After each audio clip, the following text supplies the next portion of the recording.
good evening, ladies and gentlemen, and welcome to the 2025 State of the Borough Address. It truly is an honor to be with all of you tonight as we gather once again at Monsignor Farrell High School, a place that has long stood as a beacon of leadership, service, and faith in our Staten Island community. This evening's event is proudly hosted by the Institute for Law and Public Policy at Farrell, an initiative dedicated to fostering civic engagement, leadership, and an unwavering commitment to the principles that shape our borough, our city, and our nation. And I thank our faithful men from the Institute that has joined us tonight. Tonight, as we gather to reflect on the challenges that we have faced, the progress that we have made, and most importantly, the vision for Staten Island's future under the leadership of our Borough President, Vito Fossella.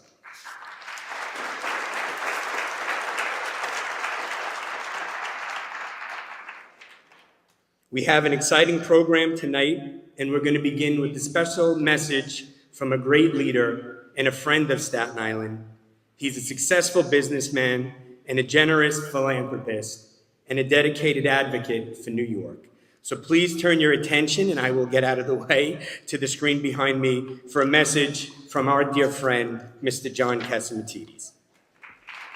Good evening, all. I'm John Catsimatidis. I am so sorry I could not be there tonight. I think this is the first State of the Borough message I have missed. But so many things are happening in the city. Tonight, my wife, Margot, she is the honoree at the Gracie Mansion for Greek Heritage Day, and I couldn't miss that for the world. You remember what we always said, happy wife, happy life. And next Sunday is the Greek Independence Parade on Fifth Avenue. Vito, Mary Pat, and the entire Fossella family, I am thrilled to see Vito leading Staten Island with such strength and dedication. I guess it's a family business. He is a true leader, and Staten Island is a better place to live in right now when he is the borough president. I want to congratulate Vito and Mary Pat on becoming grandparents. Well, we always do things together. 2 nights ago, me and Margot have become grandparents, and the baby is going home tonight.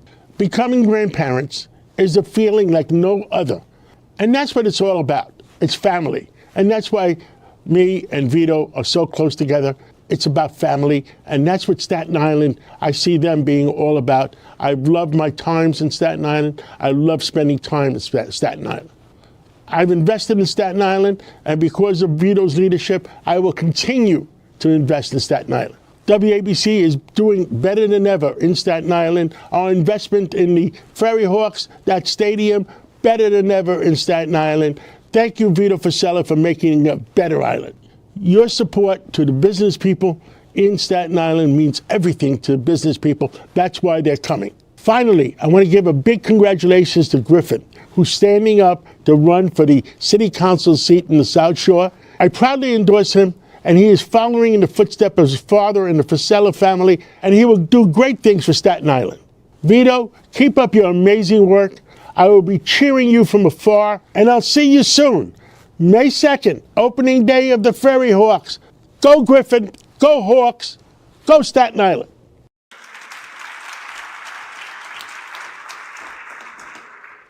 Thank you, John. What John failed to mention or explain that he became a grandfather recently is that because he's adopted me as his grandchild. He could only dream. At this time, I'd like to ask everyone to please rise as we honor our nation. Leading us in the Pledge of Allegiance this evening is Monsignor Farrell Jr., Mark Campisi.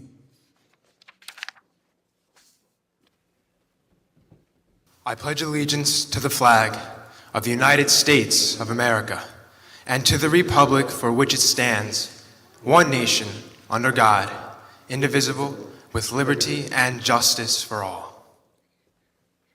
Thank you, Mark. And now, performing our national anthem, please welcome Madison Gattulo, Miss Staten Island.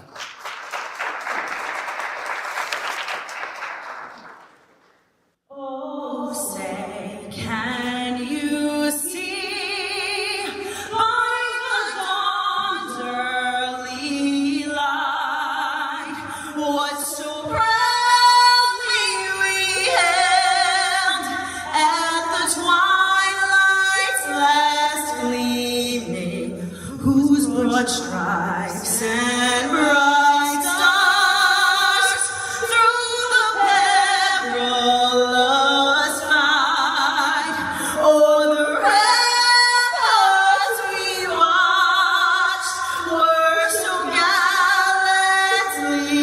dreaming, and the rocket's red glare amongst bursting in air gave proof through the night that our flag was still there. Oh, say does that star-spangled banner yet wave o'er the land of the free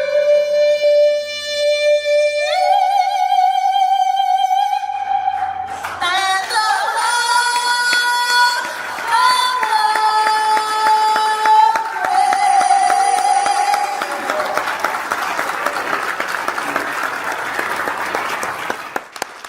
Wow.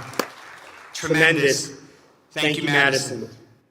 As we begin, you may be seated.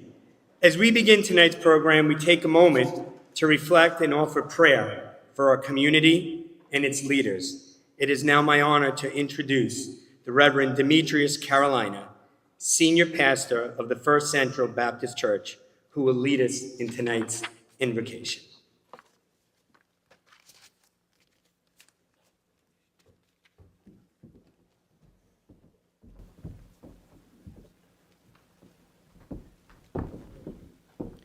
Let us bow our heads in a word of prayer. Heavenly Father, we come before you this evening with gratitude for the borough we call home, Staten Island, a place of resilience, strength, and boundless potential. We ask for your continued blessing upon this land and all that dwell here, from the North Shore to Mid-Island to the South Shore. Lord, as we gather to reflect on where we've been and where we are going, we seek your wisdom and guidance for our leadership. Grant our borough president and all those in position of service the clarity, courage, and conviction to lead with integrity and vision. Let their hearts be filled with compassion for the minds, and find in their minds with insight and their hands with diligence needed to build the future for all of us to live in. Bless our communities with unity, our families with security, and our children with hope. May we work together, bound by a shared purpose to create a borough that will prosper, full of opportunity, peace, and justice. In a time of challenge, remind us of our collective strength. And in a time of success, remind us to be grateful. We ask for your protection over Staten Island. Keep us strong, keep us focused, and lead us to higher ground and a brighter tomorrow. In the name of the Father, Son, and Holy Spirit, amen.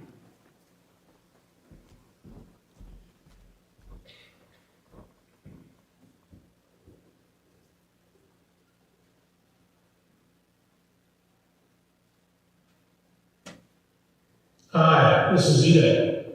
Good evening and welcome. Welcome to Season 3, Episode 5 of The White Ghosts. Just kidding. Life is about cherishing family and the warmth of home. Roots that ground us and give us purpose. For over 3 decades, we've lived fully, serving our community and building a legacy of love and resilience on Staten Island.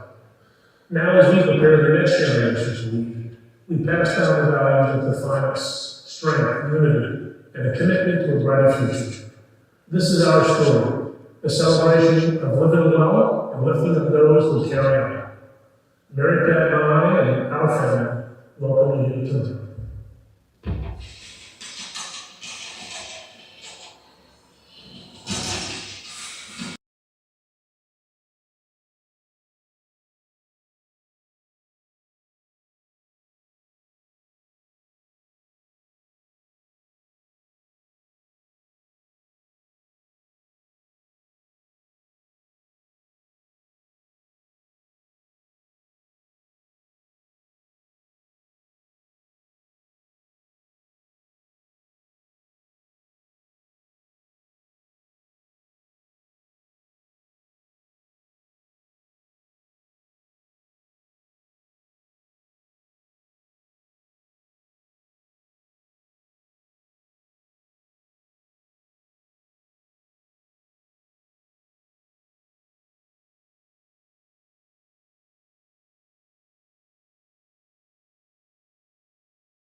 Ladies and gentlemen, please welcome our Borough President, Vito Fossella.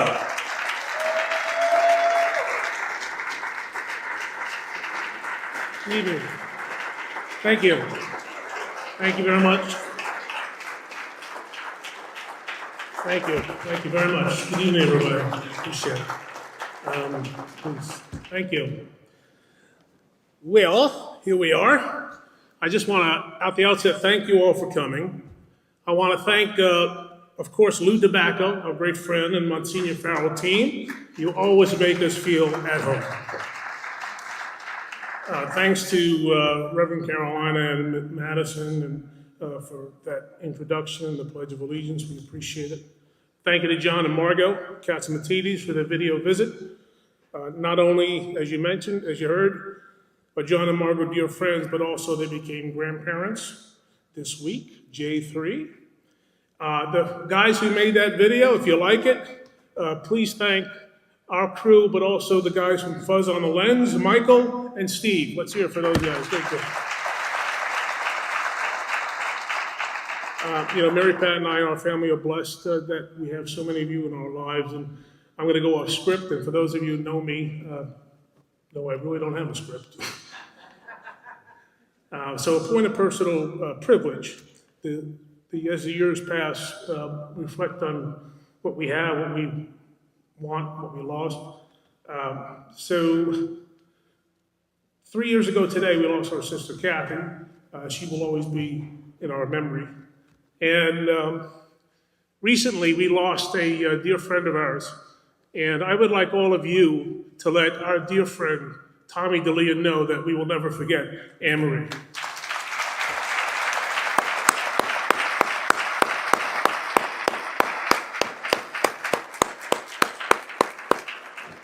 Thank you. Thanks for that. Last year, we were here, and you might remember that we announced that something new happened last year, that Dylan and Kirsten got married. Well, today we announced that Dylan and Kirsten gave birth to our first grandchild. And little Riley Parker is here, and Mary Pat and I, and Jolie and Brian couldn't be happier for them. And just one other point of fact, I think John mentioned to it, professionally, our son Griffin has decided to pursue a career in public service and announced that he is running for the city council. Well, God bless you, Griff. Many may not know the name F. Frank Baum, but many know what he created, and that's The Wizard of Oz. And while this iconic and timeless tale has many messages and themes, perhaps its most important is, and you sort of heard it a few times already, there's no place like home. And there's no place like Staten Island and its people, for this is our home. And whether your family has generations of foundational roots here, or your parents came over from Brooklyn after the bridge was built, or you're a young family looking to stay in your hometown, it is a small town feel in a big city that makes our home so special. And our job is to protect the quality of life for all of you. So when folks try to tear us down and diminish that quality of life, we step up and don't back down. In the movie, Dorothy attempts to go somewhere over the rainbow to this amazing place of which she hears once in a lullaby, meaning her innocent childhood. The rainbow is the road or gate she must go through or go on in order to reach wisdom, happiness, and that pot of gold. And along the yellow brick road, she meets some friends and encounters something good and something wicked. She and her friends are told they need to see the wizard to get her home and to give her friends a brain, a heart, and some courage. Ultimately, we discover that the road they traveled together was really a road of wisdom. In fact, they had what they needed all along.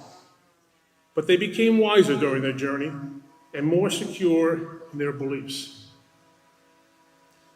As for the wizard, we learn that like many false leaders, he possesses no power at all. He's just a man behind the curtain. So in a way, that's what we do. We try to combine wisdom, courage, and a lot of heart to make our homes a better place on this side of the rainbow. And when false leaders proclaim from behind their curtains that they are all-powerful, we tear back their curtains. When one of the oldest bakeries in New York City caught the negative attention of TV viewers nationwide, we made sure to stand behind them and not to let the haters and liars win.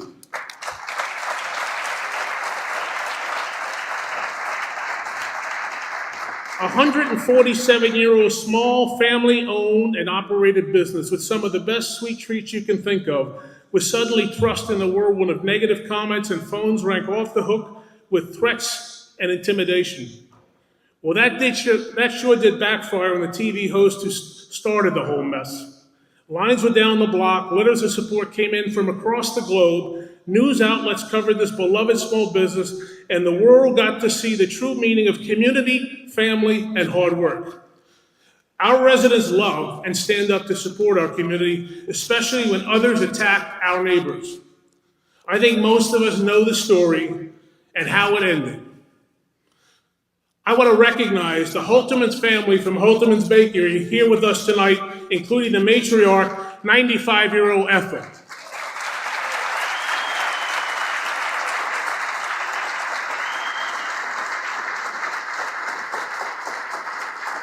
Thank you, folks. Thanks for coming. Or how about when an eyesore of a fence was erected on Martling Avenue, disrupting the beautiful views of Clove Lakes Park? No one wanted it. It was unnecessary. The community protested, rightfully.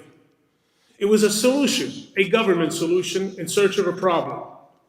We could have, as often happens, just accepted the decision from our version of the wizard, shrug our shoulders and say, there's nothing we can do. But we did not. We stood together to fight this, and quite frankly, it was a ridiculous decision from the start. We fought for the community alongside the Forest Regional Residents Civic Association, along with other residents and other elected officials. We weren't going away. You know, there's an old saying, you can't fight City Hall. Well, we did. And fortunately, Mayor Eric Adams did the right thing and overruled the Munchkins who made that decision. So we thank Mayor Adams for his wisdom, heart, and courage. That fence was taken down and is down for good. And it wasn't just about a fence. It was fundamental to who we are. In short, don't fence us in. And then when we fight as hard as we do, it's for you. It's for the future generations that we're leaving our home to. We want to continue to live and thrive in this beautiful borough. Our home is only as strong as the people who shape it. And over the past year, we've celebrated some of the finest among us. People whose dedication, kindness, resilience have set the standard for what it means to be a neighbor, a leader, and a friend. Their efforts remind us that strength isn't just about what we've built, it's about the people who keep us moving forward. As we recognize their impact, we're also inspired to build on their legacy, fostering new ideas, embracing challenges, and working together to create an even brighter future. Because the best way to honor those who have lifted us up is to keep reaching higher together. Folks like Lee Cavino, who is a beloved Staten Islander and a true American patriot. A staunch advocate for veterans, Lee served in the U.S. Army during the Vietnam War and worked under 3 borough presidents, including one who's here tonight, that's James Molinaro. Jimmy, thanks for coming. After his passing in May of last year, we hosted a fitting memorial at the chapel in Father Capodanno Chapel in Fort Wadsworth. It's because of people like Lee, future Staten Island veterans have access to important programs and receive the recognition they most certainly deserve. But we must recognize the work of our neighbors while they're still here to receive it. Folks like Sylvia Moody D'Alessandro, as a keeper of the story of Sandy Ground, the nation's oldest free black settlement in the United States, inhabited by its original descendants, Sylvia made it her life's mission to preserve the history and legacy of the oystering community. And by educating thousands of school children throughout the decades about this stop on the Underground Railroad, future generations will continue to learn of the rich, diverse history of our borough because of great folks like Sylvia. And it was our great honor to proclaim a day in her honor last May. I'd like to recognize Sylvia's family and members of the Sandy Ground Historical Society who are here with us tonight. Thank you, folks. Thank you.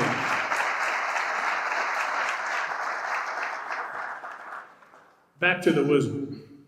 In the movie, the good witch Glinda gives guidance and inspiration to 11-year-old Dorothy. While Alcyway, owner of Zach's Finest Deli in Port Richmond, gave guidance and inspiration to a 12-year-old, Zamir Davis, a student at Markham Intermediate School. While a frequent customer, Zamir struck a unique friendship. When Zamir would show his report cards to Weil, he always made the merit roll, but never made the honor roll, and that's what he wanted. As an incentive, Weil made him a deal. If he achieved honor roll, he would reward him with anything he wanted from the store for free. Well, one day, young Zamir stormed into the deli, making honor roll with a 90 average, and true to his word, Weil said, "Take what you want." He chose a few bags of chips as his reward.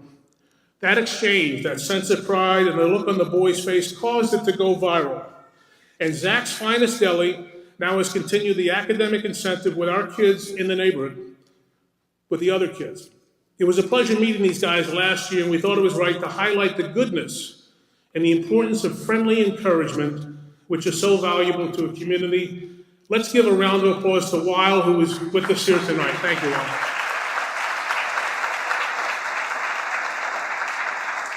They certainly make our borough proud. And when we speak about lifting one another and creating a bright future, it's stories like this that prove it here, that Staten Island is wonderful. One thing Staten Islanders should be most proud of is their selfless giving nature. When we see a neighbor in help, we help. When we see a neighbor in need, we help. When we see a veteran, a child, or a family in need, no matter where they are, we help.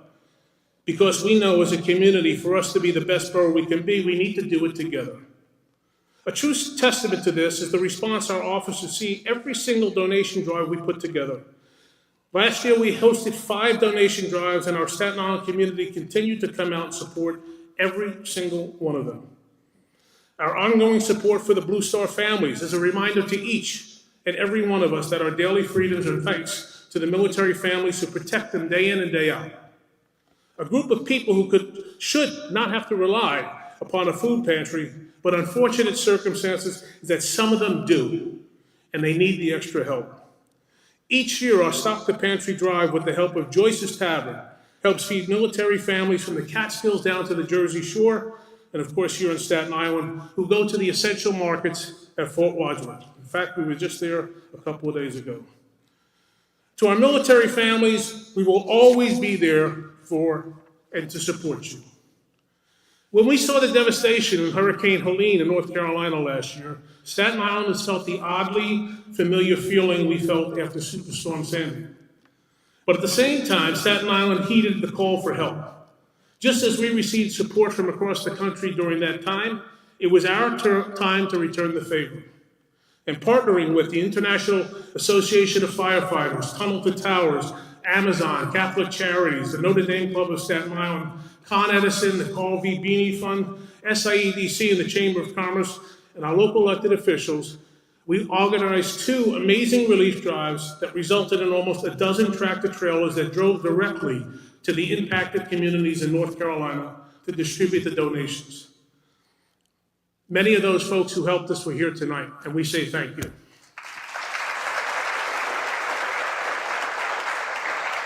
We may never know the families who were able to have a meal from those donations, or the children who were able to get a Christmas present from the toy drive. But what we do know is that Staten Islanders will always give what they can and do it with love.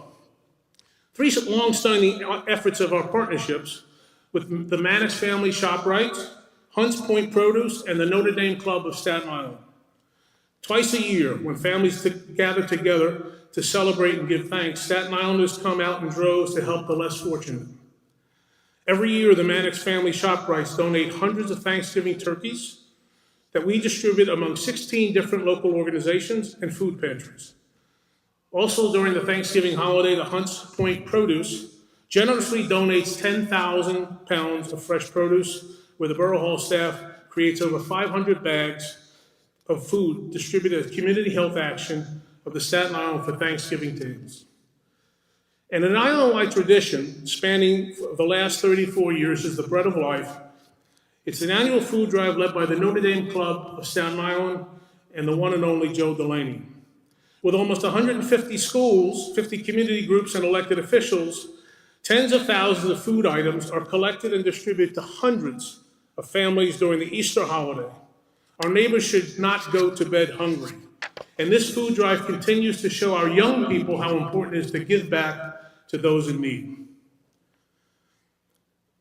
When we think about the future of Staten Island, we think about our children, and now, in our case, our grandchildren, and of course, our students. The success of our students has long and always been our top priority. We can point to the $7 million we've allocated over the past 4 years to upgrade technology, equipment, so that our students can learn and keep up with the fast-changing times. We can point to the $30 million allocated for building repairs and improvements, so our students learn in buildings and environments well-maintained and suited for optimal learning. We can highlight the numerous gymnasiums, weight rooms, and track and fields that we've helped fund to keep athletics and physical health and fitness a mainstay in education. Now, you can fund all you want. But if we didn't have incredible teachers and administrators who run these schools and teach our students, then we just have buildings with classrooms with no heart and no love and no life. That's why I find it important to keep the Patrick Daly Award alive in the memory of Principal Daly, who was killed 33 years ago while out searching for a student, to highlight those individuals who dedicate their life and careers to the success and well-being of our students. We found it important, while in the City Council 29 years ago, to create the Readers Are Leaders Challenge, a program that we are so proud continued throughout the years, reaching over 500,000 students, fostering the love of reading in the 4th grade level by asking and challenging these kids to read 5 books over 5 weeks. And we must promote reading and literacy, which is why we participate in the Read Across America, visiting different schools on a regular basis and reading to the kids, or reading at summer camps like the Goodhue Children's Aid Society. Not only are those core subjects important, but it's also important to have a well-rounded education. I believe you have to include technology and the arts. Stream labs and esports have become part of the learning experience. We are so proud of all the teams who competed and represented Staten Island in the New York City Minecraft education battle of the borough's Mayor's Cup, where our own Tottenville High School Stream Team 2.0 took home the city title, and Staten Island Tech's robotics team took home high honors in last year's Science Olympiad. We also believe in the power of arts and education. Heading into our 3rd year, a little bit lunch music, we invite school bands to the Borough Hall Plaza and set up tables and chairs where folks in the neighborhood can come and listen to our talented student musicians while enjoying their lunch. And then, of course, sports. With the success of the girls' basketball tournament and St. Joseph by the Sea winning back-to-back championships, last year we hosted the inaugural girls' volleyball tournament, with New York High School winning first place in the silver bracket and St. Joseph Hill Academy taking first in the gold bracket. Let's give a round of applause to the New York High School girls and St. Joseph Hill Academy and their coaches who are with us here tonight. Thank you, ladies.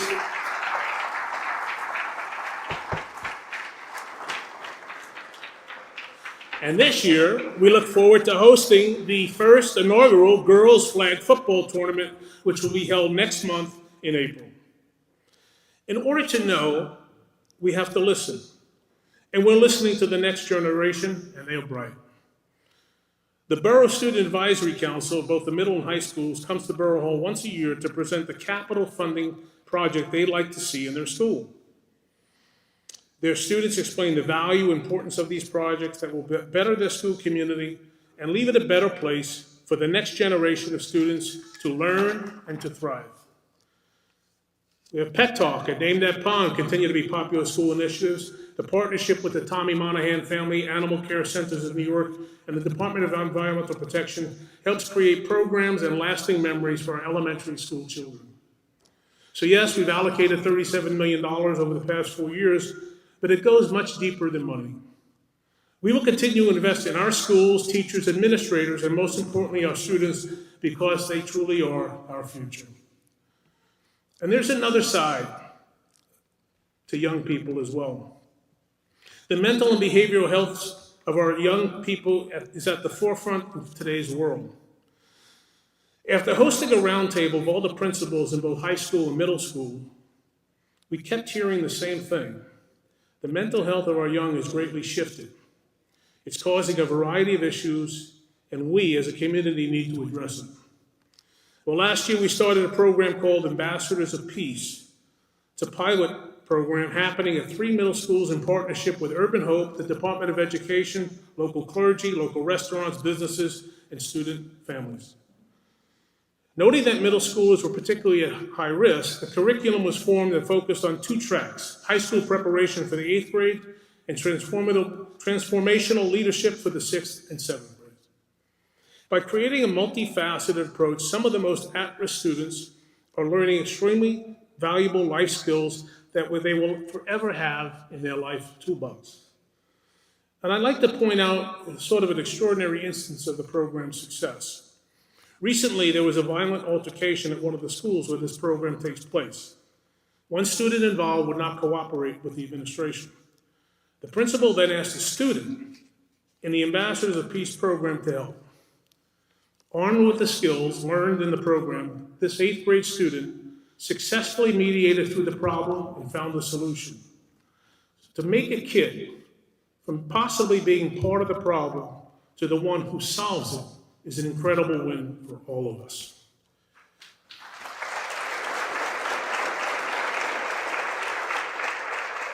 And like a lot of kids around the country, we have to face the hard facts that sometimes, unfortunately, Staten Island youth are experiencing a alarming increase in mental health conditions.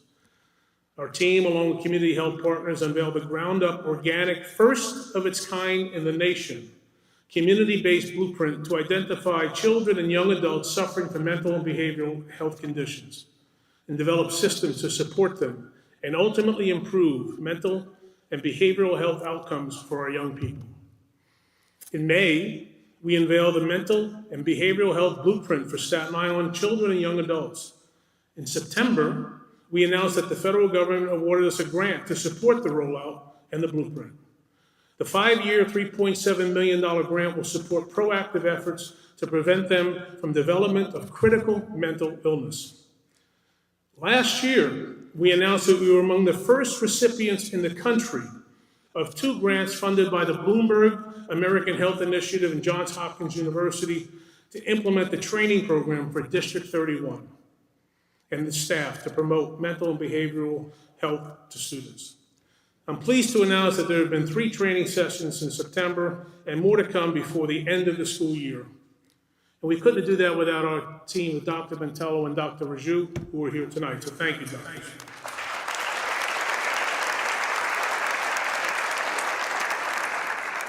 Another part of that blueprint that's already been put in practice is the 10-hour certification training for the Congregational Depression Awareness Program.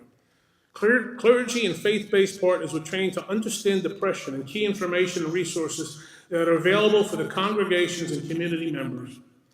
As you can see, we are trying to address these most critical and sensitive issues facing our younger population from every angle.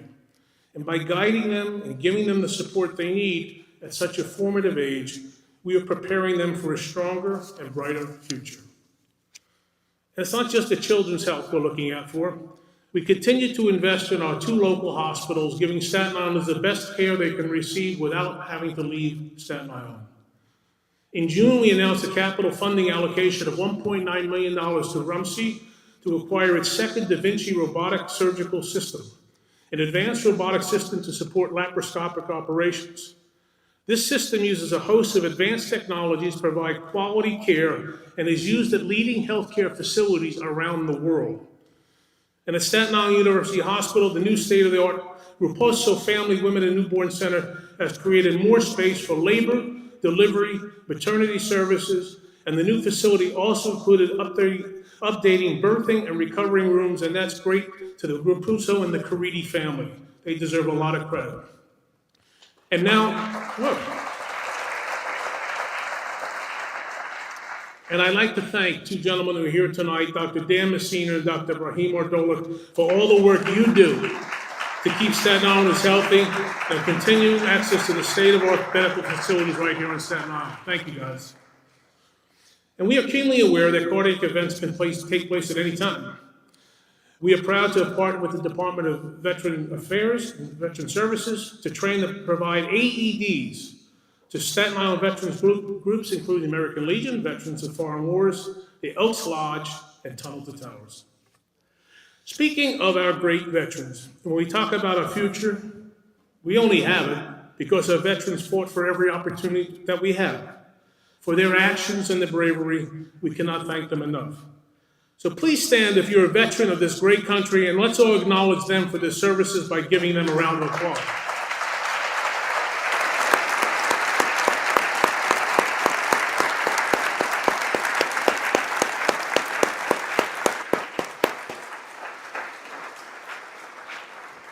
Thank you, folks. And an ongoing thank you to our veterans. We continue to collaborate with the SIEDC and the Chamber of Commerce to offer discounts to local businesses around Staten Island for our veterans.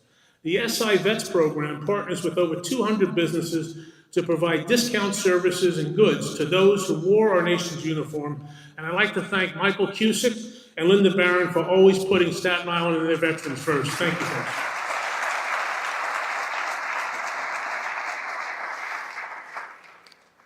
You know, not that it needs reminding, because Staten Islanders actually never forget the brave men and women who served our country. And we remember all of their sacrifices in every corner of our borough. Memorials that need to be maintained and respected so that future generations to acknowledge those that come before them and give them the freedoms that they have. In August, we partnered with the South Shore Bid to beautify the area around the Great Kills Veterans Memorial. And just recently, we received a phone call to help repair the fence of the G.I. Joe statue at Goodhue Park in memory of those who died during World War II and Korea, and we were happy to help.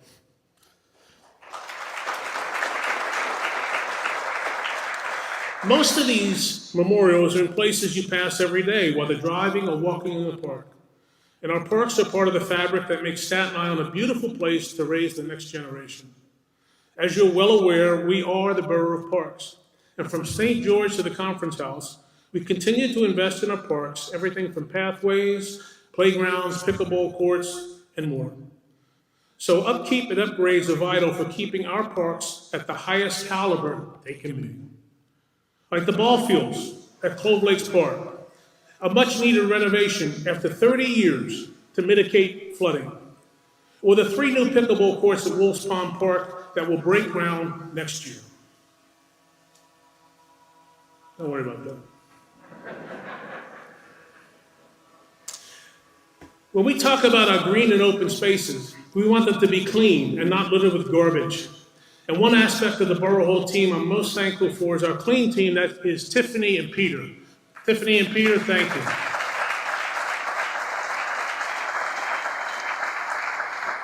A few years ago, we stood down the road by the Bay Terrace train station with our partners in government, Department of Sanitation, Transportation, and we're lucky to have a great Borough Parks Transportation Commissioner, Ro Caruano, is here. Thank you, Ro. And thanks, I don't know if she's here, Linda Riccardone. Thank you, Linda Parks. And we got a great partnership with the guys at the Department of Sanitation.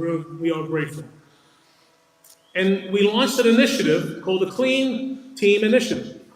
And it might sound corny, but it works. And we've teamed up with local organizations such as the NRP and CSI, among others, to help clean our borough. And if the number 419 doesn't sound impressive, that's the number of garbage bags our team has filled over the past year alone. And what about 1308? That's how many bags of garbage they collected over a total of 4 years at almost 200 locations, and unfortunately, it continues to grow. A job well done to the team for cleaning and beautifying our borough. Clean streets are safe streets. And we can have those clean streets, clean of litter, but we also need streets clean of crime. We can't go without acknowledging the folks who protect our community day in and day out. It's our District Attorney, Michael McMahon, New York City Police Department Deputy Chief of Patrol, Staten Island Terrace Herson, FDNY Borough Commander Chief David Sims, and all our men and women in the New York City Police Department and Fire Department who are representing us here tonight. Thank you, folks. You're the best. Let me repeat, we have the best police department in the world, and we have the best fire department in the world.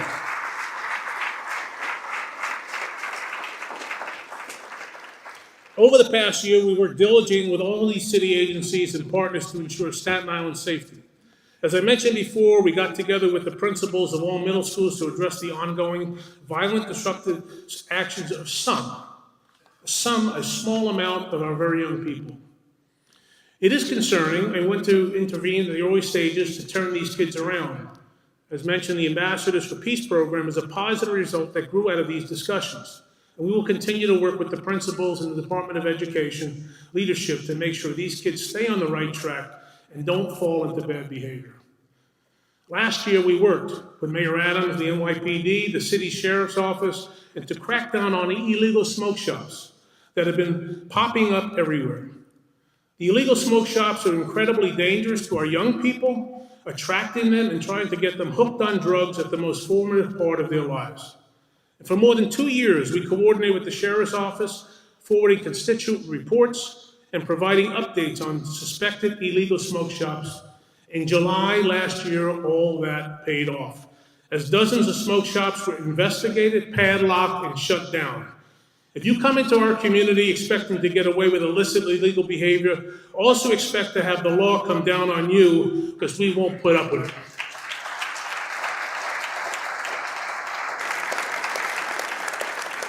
What we will do to protect our people. In a partnership with District Attorney Mike McMahon, Amazon, and Sanctuary for Families, we distributed 50 donated Ring cameras in support of victims of domestic violence. An unfortunate but necessary program, these Ring cameras would add an extra level of security and safety for the clients that Sanctuary for Families serve. We are blessed to have an alliance of faith leaders and elected officials on the island, and in response to the alarming trend of radicalization leading to acts of violence, we gathered together members of all faiths, Hindu, Islamic, Christians, and Jewish leaders, came to stand united in one clear message. Acts of radical violence will not be tolerated, and we're here to spread the message of hope, peace, and love, and not 1 ounce of evil and darkness will be tolerated here on Staten Island.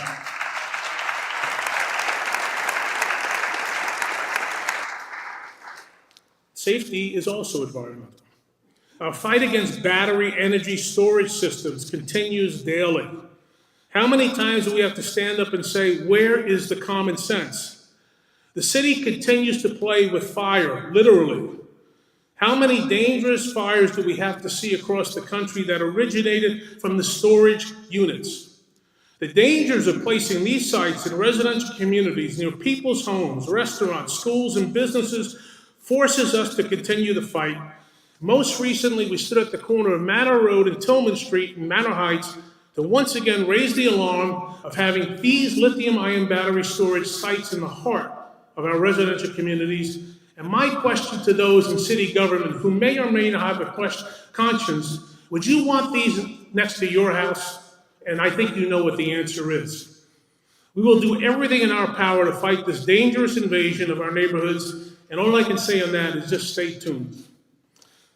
Then there are things, it's going to be a fight. Then there are things that are not in the playbook, like non-citizen voting, or migrant shelters, or congestion pricing. From day one, we were outspoken against congestion pricing. We partnered with the UFT and other concerned citizens to fight back with a lawsuit. And the game isn't over for congestion pricing yet, and let's hope President Trump is once again victorious in crushing another ridiculous attack on the good citizens of this city.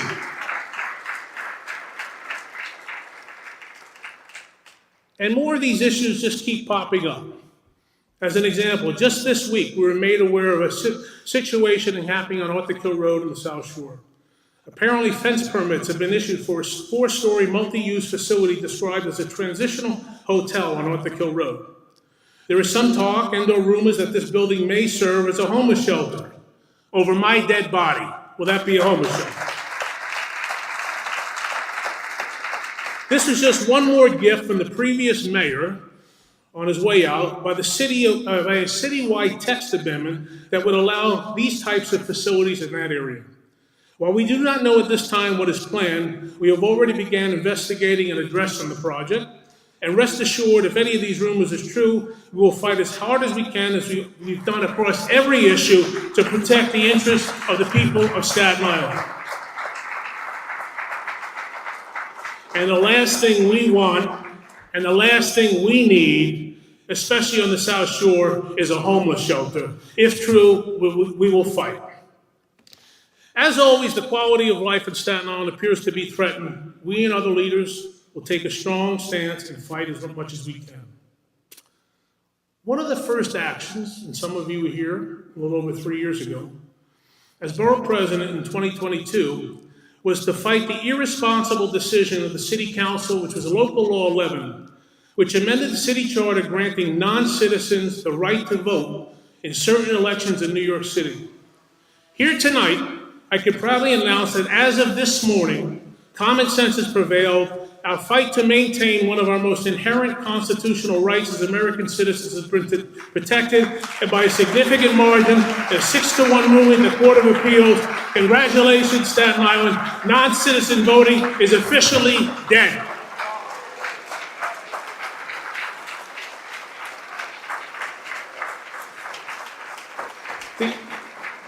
I don't understand what this thing is. Thanks to all, and I want to just thank one of the masters.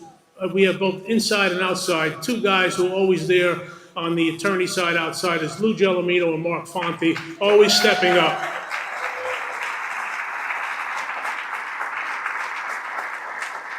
And inside, we have a brilliant mind who is always there to represent the people of Staten Island from a legal and so many other factors. That's Dan Master Jr. I want to publicly thank Skip. As mentioned, these things, the unfortunate reality is things are popping up and happening as we sleep. They appear out of the blue, like this thing that keeps flying here. And you have to be ready to fight. And that's what we're prepared to do, to pull back the curtain on the so-called wizard. And what do you know? It was evil Eddie Burke all along.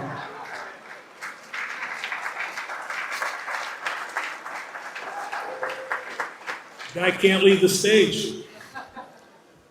Anyway, once again to all of you, we want to leave you with a sweet reminder of what makes life here so great.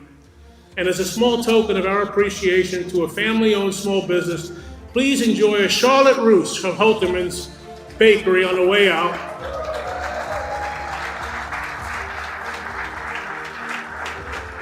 So we are so blessed, Mary Pat and I, to have so many family, but especially our deep friends that go by decades.